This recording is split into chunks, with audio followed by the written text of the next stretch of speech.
बोले महाराज जहां हम सभी लोग कल उपस्थित थे वहीं पर चलने का प्रयास करें। इस कलिकाल में केवल भगवान का नाम ही एक सहारा है।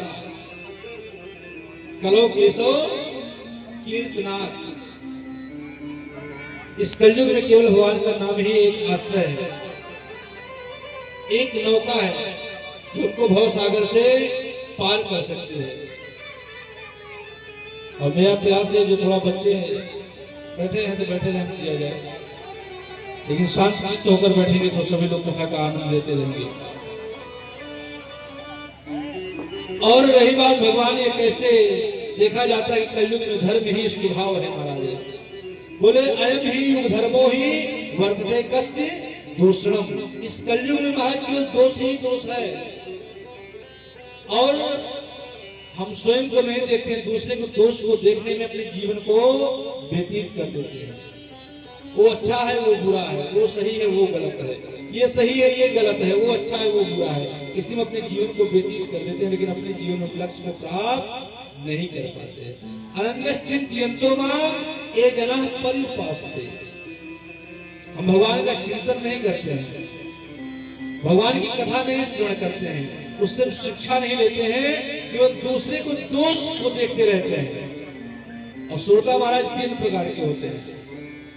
एक होते हैं सच्चे श्रोता, जो कथा के पूर्व ही आकर बैठ जाते हैं, आप लोग सच्चे श्रोता हैं, सुंदर कथा सुनते हैं और कथा से अपने जीवन में अनुकरण करते हैं कि मेरे लिए क्या है, इसमें कौन सा शब्द मिला है, कौन सा एक शब्द आपके जीवन को परिवर्तन कर देगा, कौन सा शब्द हमको मिल गया। ये सच्चे श्रोता का लक्षण है। और दूसरे होते हैं भैया सरवता, बाबूजी जानते होंगे सरवता, डली काटने वाला।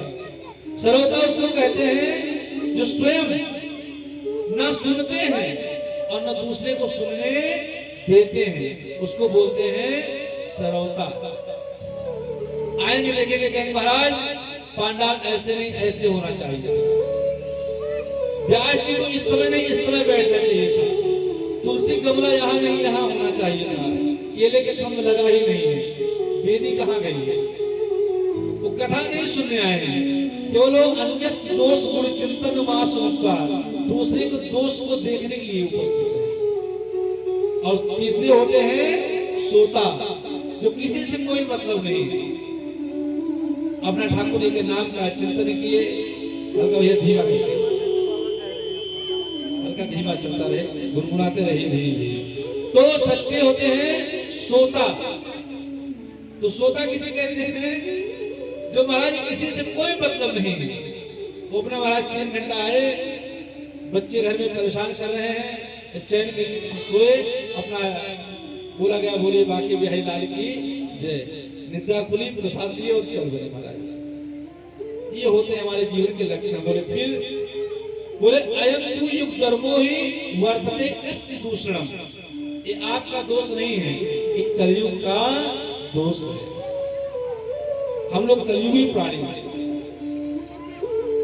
हमारे श्री रामचंद्र सरस्वती जी ने इतना सुंदर कार्यक्रम किया है। और भगवान की परख है, राम जी की परख है, कृष्ण की परख है।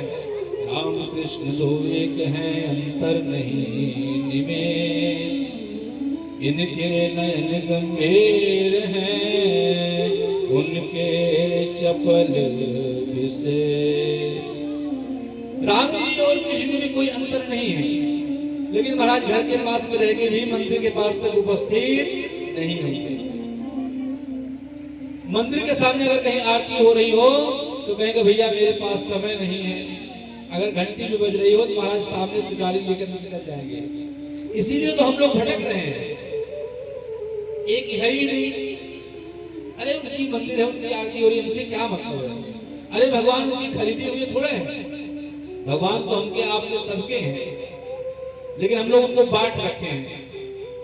वो अवस्थी जी के यहाँ है, तो तिवारी जी के यहाँ है, तो पांडे जी के यहाँ है, वो मिश्रा जी के यहाँ है। भगवान बटे नहीं, भगवान को हम लोग बांट रखे हैं। भगवान एक ही है।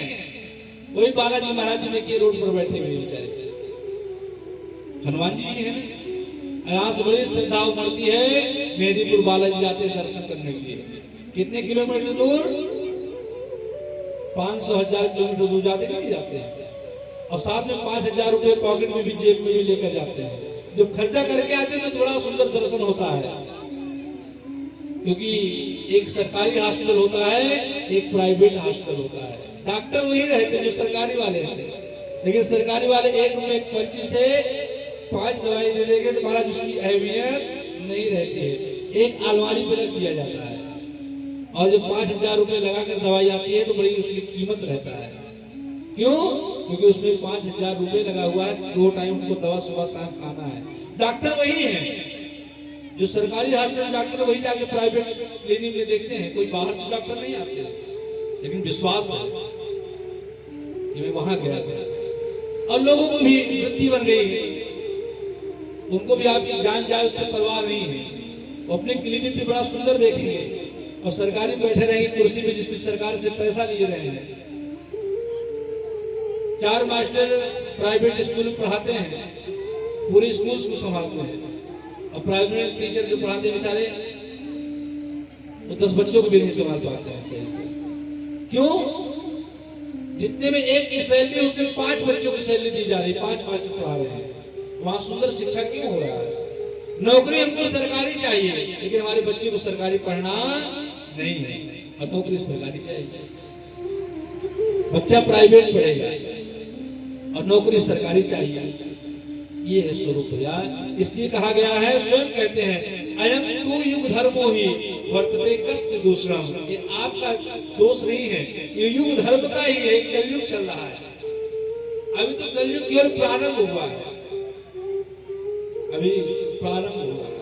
अभी सही पूछा जाए जन्म हुआ है, अभी उसके पंख भी नहीं लगे। ये स्थिति है, आगे क्या होगी वो राम जानते। बोले कैसे? बोले भक्ति महारानी के द्वारा देवर्षि नारद बड़ी स्तुति करते महाराज। जय जगत माया यस्य काया धवस्ते वचन रचन में कहूं केवलम चाकलैया द्रुपदमपिया तो यत् कृपा तो ध्रुवोऽयं सकल कुशल पात्रं ब्रह्मपुत्रं नकाश। बोले हे सुवर्षे तुम धन्योसी, हे देवर्षि आप धन्य हैं। आप जैसे साधुओं का दर्शन हो जाना ही मेरे जीवन में कल्याणकारी है, क्योंकि अच्छे संतों का दर्शन होता नहीं है। सत्संग अथवा संत संग दोनों में से एक का आप आश्रय ले लें, आपका जीवन मंगल हो जाएगा। चाहे सत्संग का आश्रय ले लें, चाहे अच्छे संत का आश्रय ले लें महाराज। लेकिन महाराज हम लेते नहीं है। कहते हैं सरदा तपनिसी सस अपहई संत दर्श जीव पातक तरई। अगर संतों का दर्शन ही हो जाए तो मेरा जीवन मंगल हो जाएगा। लेकिन क्या होना चाहिए? संत स्वरूप होता है। कोई पैंट शर्ट पहनने वाला भी संत हो सकता है, और धोती गमछा लगाने वाला भी चोर बदमाश हो सकता है, किसी स्वरूप में नहीं लिखा है। संत स्वभाव को कहते हैं।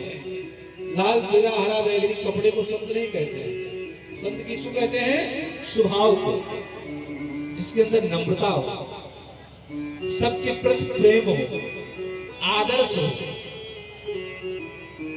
सबका एक समान स्वरूप हो, सबकी दृष्टि एक बराबर हो, उसको संत कहते हैं। आए थे हरिभजन को होटल लगे कपार। घर को छोड़कर निकले महाराज, हम जा रहे हैं मथुरा वृंदावन।